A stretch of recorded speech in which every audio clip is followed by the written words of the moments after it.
The wail of sirens sliced through the darkness, a sharp, piercing sound that cut deep into my consciousness. Red and blue lights flashed, strobing across the shattered glass that littered the rain-slicked asphalt. The smell of gasoline and the coppery tang of blood mingled in the air, thick and nauseating. I tried to move, but my body refused to obey. Pain was a fire spreading through every nerve, as if I were being torn apart.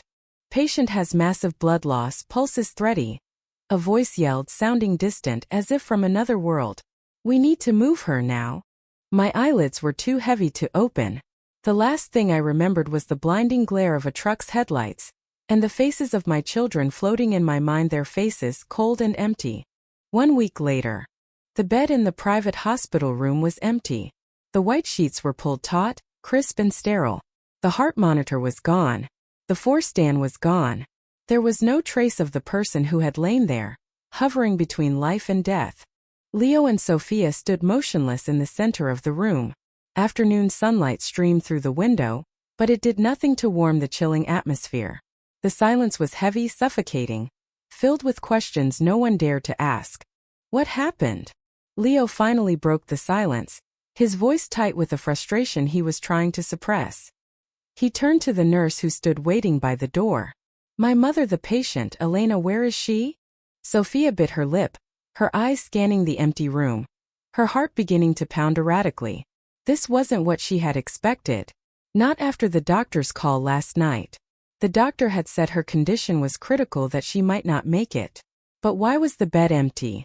The young nurse looked at them both with an unreadable expression, her gaze so neutral it was unnerving. She didn't answer Leo's question immediately. Instead, she walked to the bedside table and picked up a clean white envelope. She handed it to Sophia, who was standing closest. Ms. Elena, she left this for you, the nurse said, her voice flat. Sophia took the letter, the paper cool against her skin. On the front, in a familiar, elegant script, were the words, "To my children." Sophia's heart plummeted. Leo frowned, stepping closer to see. What letter? He asked curtly. And where did she go? The nurse simply shook her head slowly. My only instruction was to give you this. With that, she gave a slight nod and walked silently out of the room, leaving the siblings to face the truth contained within the envelope. The camera would zoom in on Sophia's trembling hand, her fingers about to slip under the seal to open it.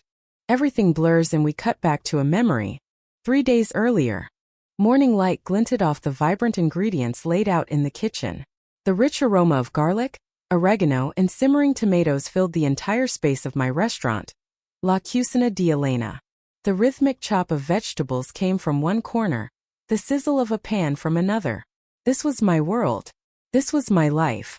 I stood stirring a large pot of marinara sauce, a recipe passed down through generations. Hot steam rose to meet my face, but it felt like a warm embrace. Every time I cooked, it was a form of therapy. Every dish I made wasn't just about flavor. It was filled with love and memory. Elena, you seem to be in a particularly good mood today, said Maria, my restaurant manager and my only true friend. She smiled, the kind crinkles around her eyes deepening. I smiled back. Well, it's my birthday, Maria. As if you ever throw a big party, she teased gently. This year is the same, I said, continuing to stir the sauce. Just a quiet dinner at home with the kids tonight. For an old woman like me, that's more than enough happiness. Maria was quiet for a moment before her voice softened. So are you really going to tell them today? About you know. I nodded slowly, my eyes fixed on the bubbling red sauce. Yes, I've made up my mind. I'm signing the restaurant and the house over to Leo and Sophia. I'm turning 60, Maria. It's time they had some real security in their lives. Maria sighed. I don't mean to question you, Elena, but, she hesitated. But those two, they don't seem the same anymore. Her words were a gentle sting, but I pretended not to hear. People grow up, Maria. It's natural. Leo is busy building his startup, and Sophia is getting married, starting her own family. They're just busy with their own lives, that's all. I knew I was trying to convince myself. I knew better than anyone how much my 2 children had changed. Leo, my eldest. I adopted him from the foster care system when he was 5. A little boy who always hid behind doors, his eyes full of suspicion. I used all the love I had to slowly melt the walls around his heart until the day he finally called me Mom, for the first time. My tears that day, they were the purest tears of joy. And Sophia, my youngest. I brought her home when she was just 3. A tiny, shy girl, thin and frail. I can still feel her small arms wrapped tightly around my neck on that first day. They were the gifts God sent me after taking everything else away. After the accident, the one that took my husband and the baby I was carrying, Leo and Sophia filled the void in my heart. They gave me a reason to live again. I poured everything into them. The best schools, anything they ever wanted. I built this restaurant with my own 2 hands for their future. But the older they grew, the wider the distance between us became. Especially in the last few years. After Leo started dating Chloe, a woman who measured everyone's worth in dollars and cents. After Sophia got engaged to Kyle, a slick young businessman who only spoke of profit margins. My children started visiting more often, but not to ask how I was. They came to ask. Last month, Leo asked for a large sum of money to invest in some tech startup with Chloe. I looked deep into my son's eyes. The eyes that once held only love now shone with ambition and expectation. I wrote him the check without asking too many questions. 2 weeks ago, Sophia came to the house. She said she and Kyle had found their dream condo but were short on the down payment. She couldn't meet my eyes when she spoke, as if she were ashamed. But I gave her the money anyway. How could I say no to my daughter? Maybe if I give them everything, I said to Maria, more to myself than to her. Maybe they'll be less busy, and they'll come back to being my sweet children again. Maria looked at me with pity in her eyes. Your love is too big, Elena. I'm just afraid that one day, that love will turn around and hurt you.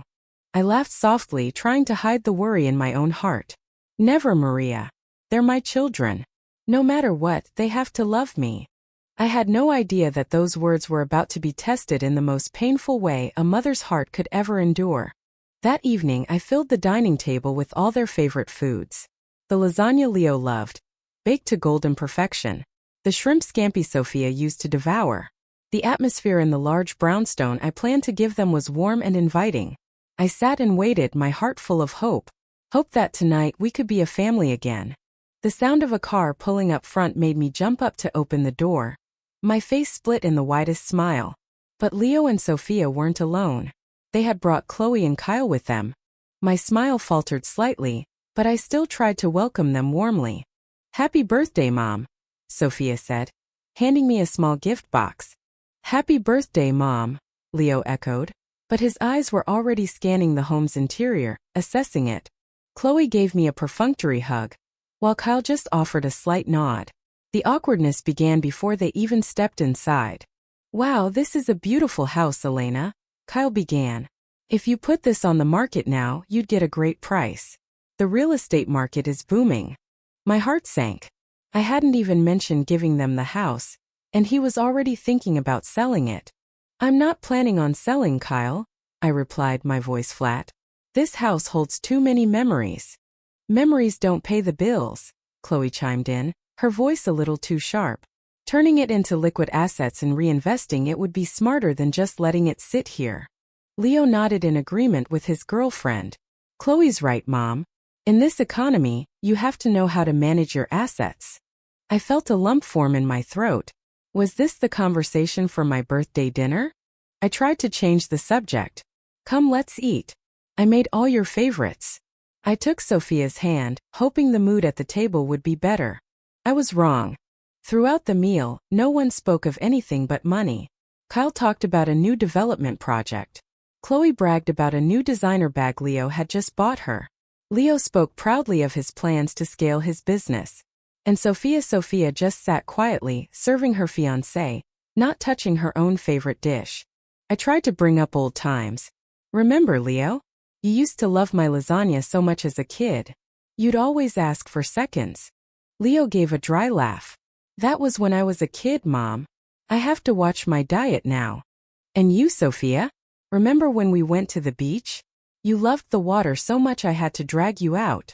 Sophia just gave a weak smile. I don't really remember, Mom. It was a long time ago. Their answers were like invisible knives, slicing into my heart again and again. Silence fell over the table once more. until Leo broke it with the question I dreaded most.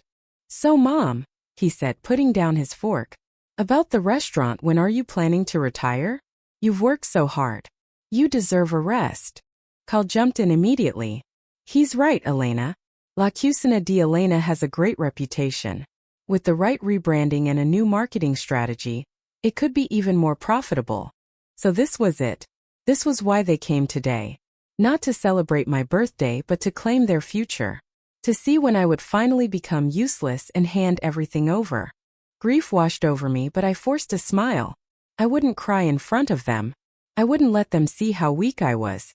I haven't really thought about it," I answered, my voice trembling. "I still enjoy cooking." The disappointment on all four of their faces was obvious.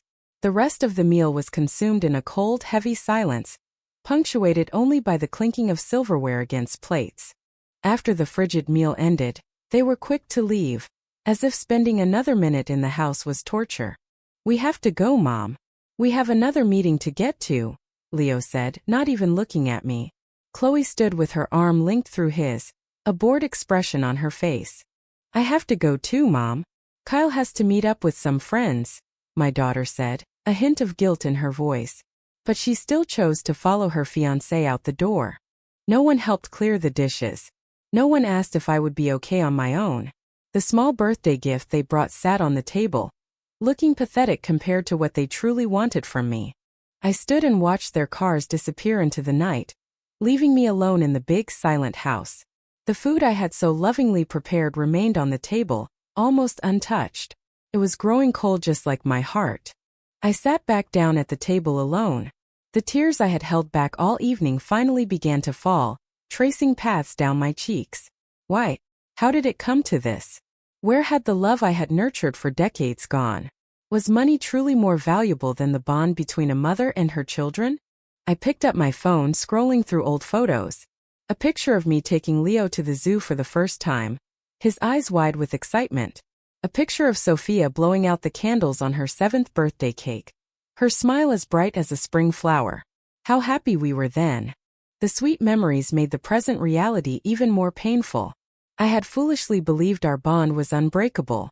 I thought if I just gave them unconditional love, they would eventually see its value.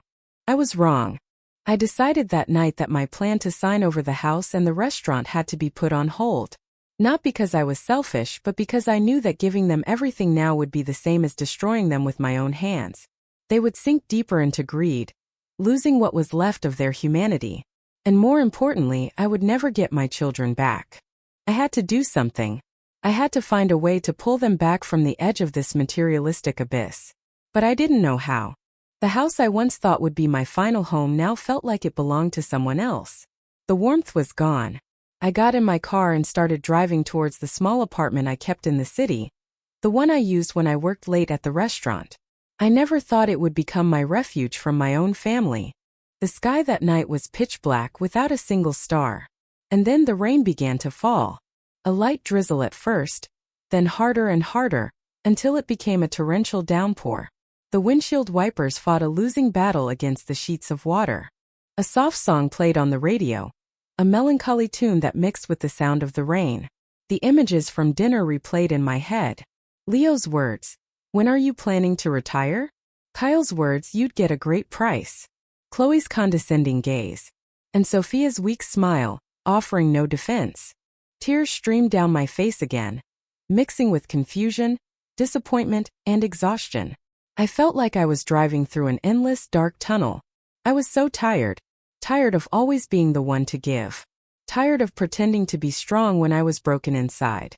Maybe Maria was right. My love was too big. It had turned back on me. Or maybe I was never a good enough mother in their eyes. Maybe that's why they never saw my worth. My mind was a whirlwind of frantic thoughts.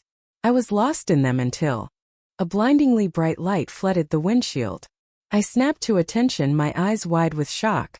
A semi-truck, it was in my lane, hurtling straight towards me. Everything happened too fast. I heard the blare of a horn, my own scream, and the final deafening sound of twisting, screaming metal. My world spun violently. An immense crushing pain shot through my body. And then everything went black. The rhythmic beep of a heart monitor, beep beep beep. The sharp, sterile smell of antiseptic stung my nose. Slowly I regained consciousness. My eyelids felt as if they were weighted down with stones. I managed to flutter them open just a crack. The world was a blur of bright white light that seared my eyes.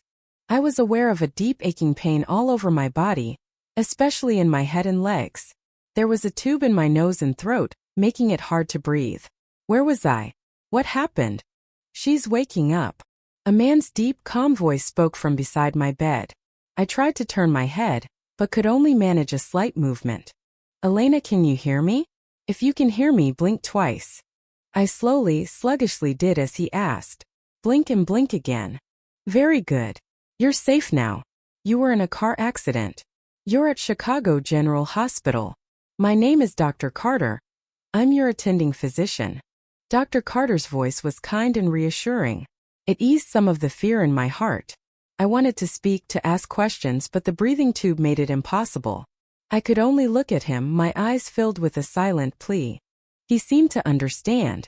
He gave me a small, encouraging smile. Don't worry. Your overall condition is stable now. You have a broken leg and a concussion. You'll need to stay here and recover for a while. He paused. I'll have a nurse contact your family. Your emergency contact information was in your wallet. The word family made my heart clench. The faces of Leo and Sophia flashed in my mind. Did they know? If they knew, would they rush to my side? Would they be worried? A tiny spark of hope ignited in my dark heart. Maybe this horrible accident was a blessing in disguise. Could be the final test. A test to see if there was any room left for Mom in my children's hearts. Maybe when they saw me lying here like this, the cold walls they had built would finally come crashing down. I closed my eyes, letting that sliver of hope guide me as I waited to hear their voices. It wasn't long before I heard Dr. Carter re-enter the room, this time with a nurse. I kept my eyes closed, pretending to be asleep, but all my senses were on high alert. I'll try her son first, Leo, Dr. Carter said to the nurse. Can you put it on speakerphone? I might need to take notes. My heart hammered against my ribs. I heard the beeping of the phone dialing, followed by the long, agonizing sound of it ringing until I thought I would stop breathing. Finally, someone answered. Hello. It was Leo's voice. My son. He sounded slightly annoyed, as if he'd been interrupted. Good afternoon. This is Dr. Carter from Chicago General Hospital. I'm trying to reach Mr. Leo Rossi. This is he. What is this about? Leo's tone was clipped. Sir, I'm calling to inform you that your mother, Ms. Elena Rossi, has been in a serious car accident. She's currently in our intensive care unit. Dr. Carter's voice was professional and polite. I held my breath, waiting for my son's reaction. A silence hung on the line. A silence so long it was suffocating. Then Leo spoke, his voice colder than the storm that had caused the crash. So cold it cut right through me. And is she badly hurt? He didn't ask. Is Mom okay? He used the word she. Dr. Carter paused for a fraction of a second. Her condition is quite serious, sir. She has several fractures and a head injury. She is under close observation. We'd like to ask family members to come to the hospital too. Before the doctor could finish, Leo cut him off, his voice flat and emotionless. Right, well, she's not my birth mother. We're not legally bound in any way. Stab.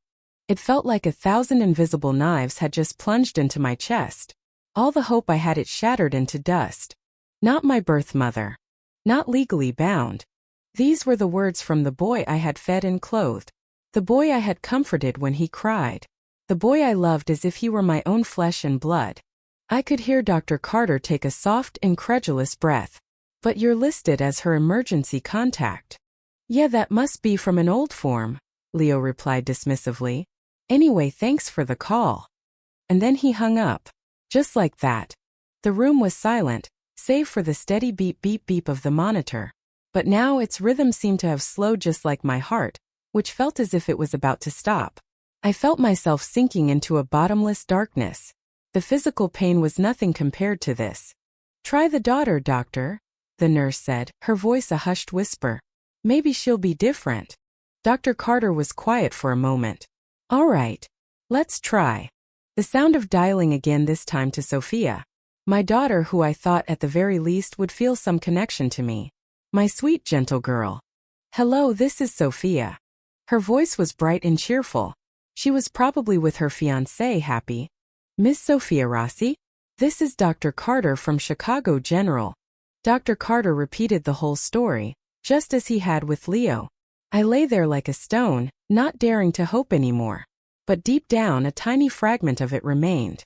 Please, Sophia. Don't hurt me again. What? Mom, she's in the hospital. Her voice was filled with shock. That small fragment of hope began to grow.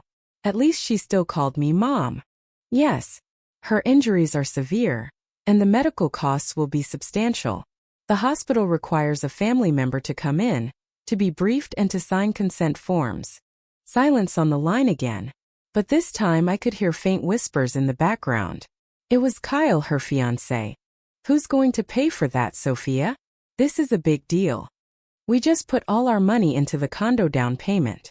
Where are we going to get the money for hospital bills? Then Sophia's voice came back on the line. Her tone had changed. The shock was replaced by anxiety and hesitation. Doctor. The thing is, we can't be responsible for the costs. Like my brother probably told you, Ms. Elena, just she raised us, that's all. We don't owe her anything for the medical bills, we really can't help. And with those words, my world completely and utterly collapsed. Warm tears finally escaped my closed eyes, streaming down my temples and soaking into the pillow. But there was no sound. It was a silent, suffocating grief, trapped so deep inside I couldn't even scream. I heard Dr. Carter slam the phone down, not on the cradle but on the desk. I heard him exhale a long, tired, angry breath. What the hell is wrong with these people? He muttered under his breath, but I heard it clearly. The physical pain, the shattered hope, the ice-cold words of my children, they all swirled together, making my consciousness fade. Old memories flashed through my mind. The day I picked Leo up from the foster home. The day I taught Sophia how to braid her hair. Their smiles and laughter as children. It all felt so distant now, like a story about someone else. Before my mind went dark again, I made a decision. If they say I'm not their mother, if they say they don't owe me anything, fine. I will show them what life is like without this mother. Days passed. I awoke in the same hospital room, but this time something was different. The physical pain remained, but the heart that had been shattered was now strangely calm, like someone who has drowned and hit the bottom of the ocean. When there's nowhere lower to sink, there's nothing left to fear. No calls came to the hospital. No one visited. Not a single text message. Their silence was the clearest answer. It solidified the decision I had made. The only person I saw when I opened my eyes was the worried, wrinkled face of Maria. She was sitting by my bedside, her weathered hand holding mine tightly. Tears welled in her kind eyes. Elena, oh Elena. That was all she could say before the tears fell. Maria, how did you know? I asked, my voice a hoarse whisper. The breathing tube was gone, but speaking was still a struggle. You didn't show up to open the restaurant for 2 days straight. I called and called, no answer. I had a bad feeling, so I started calling hospitals until I found you. How did this happen? And the kids, do they know? I shook my head slowly. They know, Maria. They've known since the first day. I told her everything. The disappointing birthday dinner. And the phone conversations I overheard in the ICU. Word for word. When I finished, Maria was trembling with rage. Those kids. I can't believe it. After everything you've done for them, everything you gave them. This is how they repay you. It's shameful. I squeezed her hand gently. Don't be angry, Maria. It's over. I understand everything now. Perfectly. My voice was so calm and cool that Maria looked at me surprised. The grief was gone from my eyes. In its place was a profound emptiness and a steely resolve. What are you going to do, Elena? She asked, worried. The medical bills aren't cheap. I have some savings. It should be enough, I replied. As for what comes next, I need your help with something. Just then the door opened softly. Dr. Carter came in for his rounds. He stopped short when he saw I was awake and talking with Maria. Well, hello there, Elena. Glad to see you're awake. He gave a small smile, but his eyes still held a look of sympathy and guilt, as if he regretted being the one to deliver such devastating news. Thank you, doctor. For saving my life, I said. It's my job, he replied. And I'm very sorry about that day. I never imagined. It wasn't your fault, doctor, I said calmly. You were just doing your job. In fact, you helped me wake up from a dream. And actually, I was hoping I could ask for your help with something, too. Dr. Carter and Maria exchanged a puzzled look. I slowly pushed myself up to a sitting position, leaning against the head of the bed. I took a deep breath and began to explain my plan. A plan to teach my children the most important lesson of their lives. A plan born not of hatred or revenge, but of the last form of love I could give them. A love that would force them to grow up and face the truth. When I finished, the room was silent. Maria's jaw was on the floor.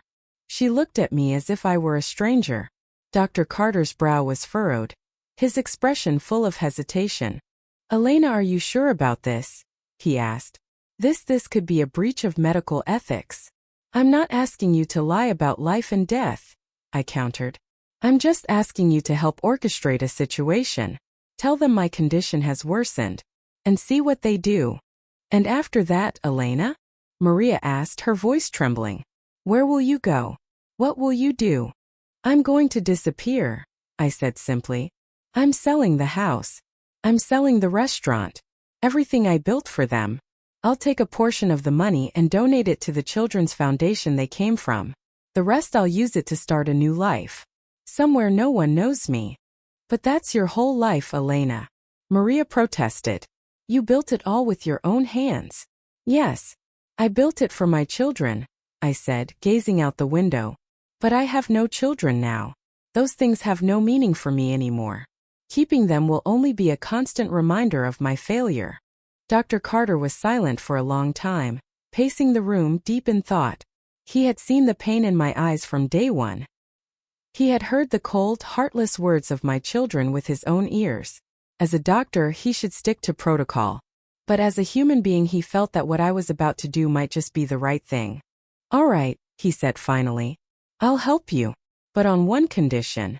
You have to promise me you will take the best possible care of yourself. And that, when the time is right, you will allow them a chance to make amends. People make mistakes, especially when they're young and blinded by greed. I nodded slowly.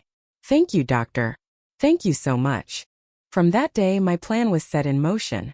Maria became my agent on the outside, contacting a trusted lawyer to handle the sale of the house and restaurant as discreetly as possible, all through a power of attorney. No one knew the true owner was recovering in a hospital bed. And Dr. Carter, he began the first act of our play. He picked up the phone and called Leo.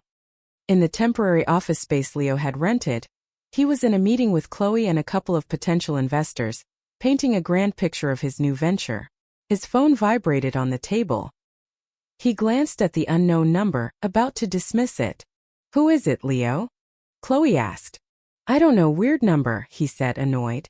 Just answer it. Could be business. Leo sighed and picked up.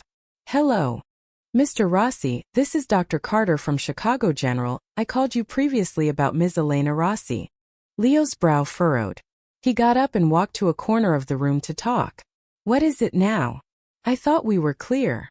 I'm afraid I have to inform you that your mother's condition has taken a turn for the worse, Dr. Carter said, his voice grave.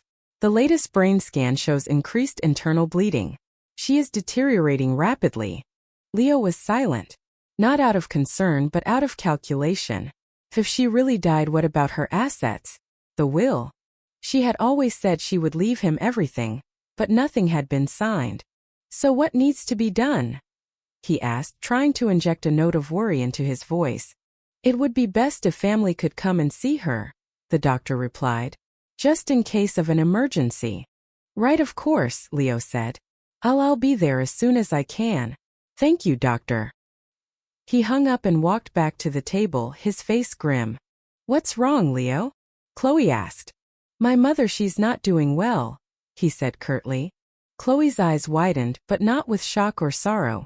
It was the look of someone spotting an opportunity. Really? What did the doctor say? He said she's crashing. That I should get over there. Then we have to go, Chloe said, her voice urgent. Go now. What about a will? Has she written one? If something happens now and we don't have any paperwork, It's going to be a mess. Leo nodded. I was thinking the same thing. I need to call Sophia. He dialed his sister immediately. On the other side of town, Sophia was with Kyle, picking out wedding invitations in a fancy stationery store. She looked happy, as if she had forgotten all about the person lying injured in a hospital. When she took the call from her brother, her expression changed. She relayed the news to Kyle, whose reaction was identical to Chloe's. This is serious, Sophia, he said intently. Our future depends on this. The condo we just bought, my business investments, it's all tied to your mother's inheritance. We need to go to the hospital. Now. Sophia felt a wave of guilt and shame. Deep down, a genuine flicker of concern for her mother sparked to life. But the pressure from her fiancé and the anxiety about money were more powerful. She nodded, accepting her role, and they rushed to leave. Not one of the four thought to call the doctor directly for an update. No one thought to buy flowers or a card. Their minds were fixated on one thing: assets. The inheritance they were about to receive. They had no idea that the trap I had set was about to spring, and the most expensive lesson of their lives was waiting for them at their destination. Two cars pulled up to the hospital entrance at nearly the same time. Leo and Chloe emerged from a sleek sports car, while Sophia and Kyle got out of a white sedan. The four of them met at the entrance, their faces a mask of stress and worry. But it wasn't worry for a loved one. It was the anxiety of an uncertain investment. Did you figure out what we're going to say? Leo asked his sister immediately. We have to act like we're devastated. Don't let the staff suspect we're here for anything else. Sophia nodded meekly, though her heart rebelled. Is she really that bad, Leo? She asked softly. Chloe, listening, rolled her eyes. It doesn't matter how bad she is, Sophia, she interjected. The most important thing right now is to get the assets sorted. If she's still conscious, we need her to sign everything over before it's too late. Kyle nodded in support. Chloe's right, Sophia. We have to be realistic. This isn't the time for sentiment. This is business. Don't forget we're planning to start a company after the wedding. We need that capital. Kyle's words were like a bucket of ice water, extinguishing the fragile flame of Sophia's conscience. She took a deep breath and nodded. I understand. They walked into the hospital, their expressions transformed. The tense, greedy faces were replaced with masks of sorrow and concern. They went straight to the information desk, where Leo inquired with a well-rehearsed tremor in his voice. Excuse me, the patient, Elena Rossi from the ICU, where has she been moved? The doctor called and said her condition was worse. The nurse at the desk looked up, then typed into her computer. Ms. Rossi, she's been moved to private room 501. You can go right up. A private room. The words made all four of their eyes light up. It meant she still had the money to pay for an expensive room. A very good sign for them. When they reached room 501, they paused, taking a collective deep breath to get into character. Leo pushed the door open slowly. Mom, we came to see. His words died in his throat. The scene inside was not what he expected. It wasn't his mother sick in bed. It was Maria arranging flowers in a vase and Dr. Carter looking at a chart at the foot of the bed. The bed itself was empty. Ah, you're here, Dr. Carter said first, his voice neutral, but his eyes held a flicker of disappointment. Maria turned and glared at them, her expression cold and hard. What's going on, doctor? Leo asked, confused. Where's my mother? Why is the bed empty? Ms. Rossi's condition deteriorated suddenly this morning, Dr. Carter explained. Her heart stopped for a moment. We had to move her back to the ICU. She's on full life support. The doctor's words made their hearts sink, not with fear of losing a mother, but with fear of being too late to get what they wanted. So is she going to be okay? Sophia asked, her voice trembling with real fear now. It's 50-50, Dr. Carter said grimly. We won't know more for another 24 hours. But in my experience, cases like this, the prognosis is not good. Not good. The words echoed in their heads like a ticking clock, forcing them to act now. What about the paperwork, doctor? Kyle blurted out, unable to contain himself. Will a power of attorney, did she have anything prepared? The blunt, shameless question made Maria, who had been silent, finally snap. She slammed the flowers down and stood up, staring them down. You people, you are truly unbelievable, she spat, her voice shaking with rage. Your mother is lying near death in the ICU, and the only thing you care about is money? Maria, stay out of this. This is family business. Leo shot back. You're just an outsider. Yes, I am an outsider, Maria retorted. But this outsider is the one who's been by Elena's side for 30 years. I saw how much she loved you, how much she sacrificed for you. And look what you've done to her. You're pathetic. That's enough. Dr. Carter's voice boomed, stopping the argument. This is a hospital. Show some respect. As for the documents you asked about, I have no idea. I'm a doctor, not a lawyer. If you want to know, you'll have to wait for Ms. Rossi to wake up and tell you herself. Which I'm not sure will ever happen. His final words were a hammer blow. Their plan to have her sign papers was in ruins. They could do nothing but wait. Can we see her in the ICU? Leo asked. He needed to see how bad it really was. Dr. Carter shook his head.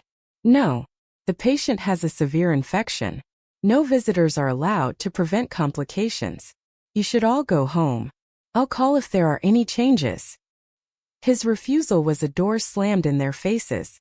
They were dismissed politely but firmly. The four of them walked out of the room, frustrated and confused. Now what do we do? Chloe whined. If she dies, we get nothing, Leo. I don't know, he snapped, his temper fraying. And that old hag Maria, sticking her nose where it doesn't belong. Everybody calm down, Kyle said, trying to be the voice of reason. Panicking won't help. We need a new plan. We have to get our hands on the information. The house, the restaurant, the documents have to be somewhere.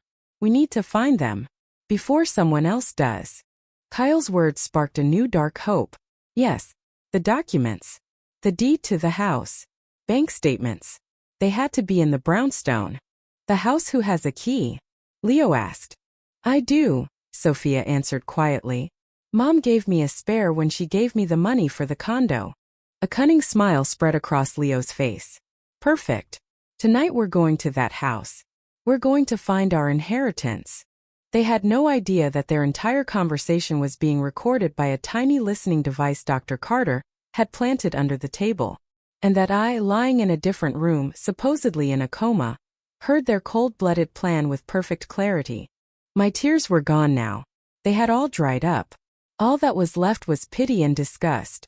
Pity for their greed and foolishness, which was leading them straight into an empty void of their own making. That night, under the cover of darkness, 2 cars pulled into the driveway of the quiet, stately brownstone. The house that was once filled with warm memories was about to be desecrated by the very children who were the source of those memories. Silence and darkness filled the large house, broken only by the beams of their cell phone flashlights cutting through the gloom, casting long, distorted shadows on the walls. Split up, Leo commanded. I'll take the upstairs with Chloe Mom's bedroom and office. You and Kyle check the first floor living room storage. Find anything related to assets. Deeds, bank books, insurance papers, anything. No one argued. They moved like a team of burglars on a mission.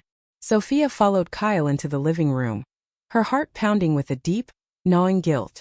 Images of her childhood, running through this very room, her mother teaching her to draw on this very carpet, reading her bedtime stories on this very sofa, flooded her mind. The memories she claimed she'd forgotten were now painfully vivid.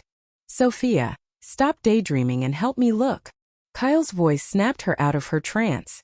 He was callously rifling through a coffee table drawer, scattering papers onto the floor. Sophia knelt and began to open a display cabinet. Her fingers brushed against a row of picture frames. A photo from her graduation, her mother beaming with pride beside her. A photo from an amusement park, Leo making a goofy face. Why had she let herself forget this happiness? Meanwhile, upstairs, Leo and Chloe were tearing through my bedroom. Chloe threw open the closet, tossing my clothes onto the floor. Just a bunch of old clothes. Nothing valuable here, she muttered. Leo went straight for the vanity, sweeping my creams and perfumes to the floor, where they shattered. He pulled out drawer after drawer, finding only personal trinkets and an old, leather-bound journal. He picked it up and flipped through it dismissively. My familiar handwriting filled the yellowed pages. It was a journal of their childhoods. Leo fell off his bike 7 times today, but he never gave up. Sophia drew a picture of me. It doesn't look like me at all, but it made me the happiest mother in the world. Leo froze for a second, a strange feeling stirring in his chest. But Chloe's voice shattered the moment. I found it. Leo, I found it, she yelled from the adjoining home office. Leo tossed the journal aside and ran to her. Chloe had found a small steel safe hidden behind a bookcase. It has to be in here, she said excitedly. The deed to the house, the restaurant, everything. Leo's eyes gleamed, greed once again consuming him, erasing the flicker of emotion he had just felt. We have to open it.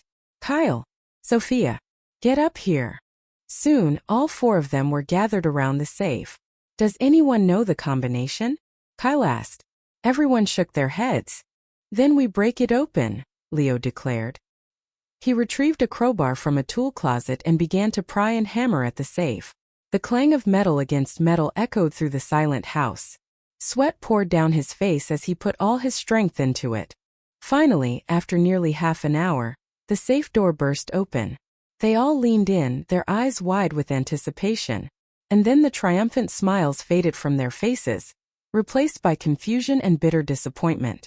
The safe, which they expected to be filled with documents and valuables, contained only 2 old wooden boxes and a single manila envelope. Leo picked up the first box. A small tag on it read Leo. He opened it.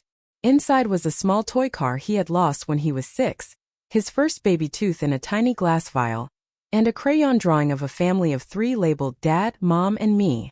Sophia opened her box.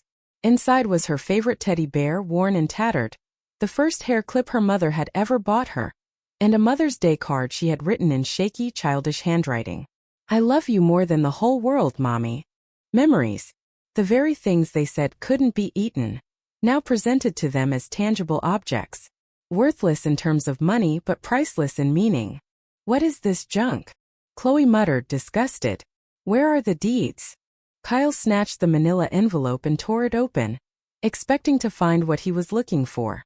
Inside was a single document, a life insurance policy. The beneficiary was listed as the Chicago Children's Foundation. There was no mention of Leo, no mention of Sophia. This is impossible, Leo roared, grabbing the policy and reading it over and over. This has to be a mistake. Mom would never do this. Looks like she already did, Kyle said coldly. She gave it all to charity. We're left with nothing. Kyle's words were a death blow. Chloe collapsed onto the floor. It's over. Everything is over. Disappointment curdled into rage. Leo hurled his box of memories against the wall, shattering it. Why? Why would she do this to us? He blamed me, the woman he had disowned. He never once thought to blame his own greed. As chaos erupted, Leo's phone rang. It was Dr. Carter. His heart leaped into his throat. He answered with a trembling hand. Doctor. I have terrible news, Mr. Rossi. Dr. Carter's voice was solemn. We did everything we could, but we couldn't save her. Ms. Rossi passed away about 10 minutes ago. I am so sorry for your loss. The phone slipped from Leo's numb fingers and clattered to the floor. He stood frozen as if turned to stone. Sophia's eyes went wide, tears instantly streaming down her face. It's not true, right, Leo? Tell me it's not true. But Leo couldn't speak. His mind was a blank void. The word mom, which he had so callously discarded, now screamed in his head. But the person he should have been calling was gone. Gone knowing only his betrayal. Gone before he ever had the chance to say, I'm sorry. Suddenly, the office door swung open. It wasn't the police. It was Maria, holding up a cell phone that was clearly recording. Beside her stood their lawyer and Dr. Carter, his face a mask of cold judgment. We heard everything, Maria said, her voice powerful. And we saw everything. The breaking and entering. The destruction of property. And most importantly, your true colors. Leo, Sophia, Chloe, and Kyle stood frozen, caught red-handed. The trap had been sprung perfectly. Dr. Carter shook his head slowly, his eyes filled with a mixture of pity and disappointment. I didn't lie. I just didn't tell you the whole truth. The truth is your mother is alive and she is fine. And she heard every word you said. Saw every move you made through the hidden cameras I installed. His words were a lightning bolt. Mom was alive. She saw everything. She heard everything. The weight of it all crushed Sophia, and she collapsed to the floor, sobbing uncontrollably, not for the lost inheritance, but for the lost love and trust of her mother. Leo was a storm of conflicting emotions, relief that his mother was alive, but also shame and rage at being so thoroughly fooled. "Why would you do this?" he screamed at them. "You have no right to trick us like this. And what right did you have to break the heart of the woman who raised you?" Maria thundered back, her eyes red with fury. "What right did you have to disown her? What right did you have to plot to take her assets while refusing to care for her? What we did today is nothing compared to what you did to Elena." Maria's words struck Leo like a whip. He couldn't argue.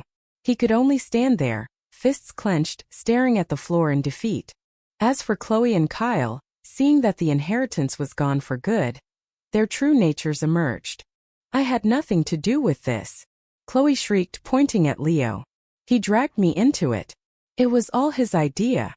"That's right," Kyle added quickly. "Sophia begged me to come with her for support. This whole break-in was Leo's plan. I tried to stop them."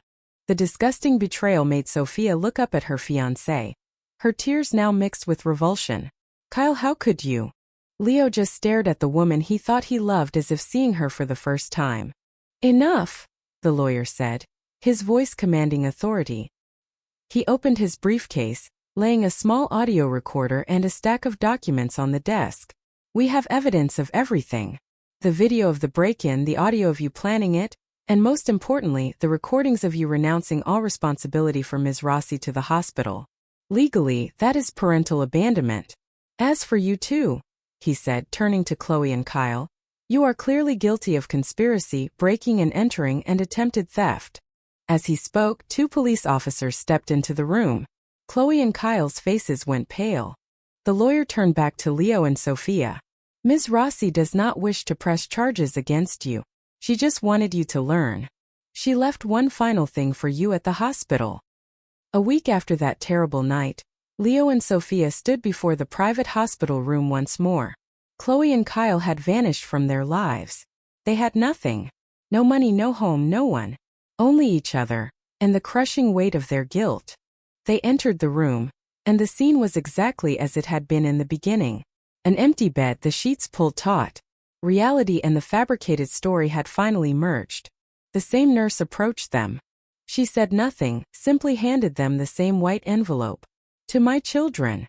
This time Sophia took it with a steady hand, though her heart was still trembling. She carefully opened it. Inside were several pages, filled with their mother's familiar handwriting. Leo stood beside her as she began to read, and my voice, a mother's voice, filled their minds. "To my dearest Leo and Sophia, by the time you read this I will be far away, somewhere you won't be able to find me.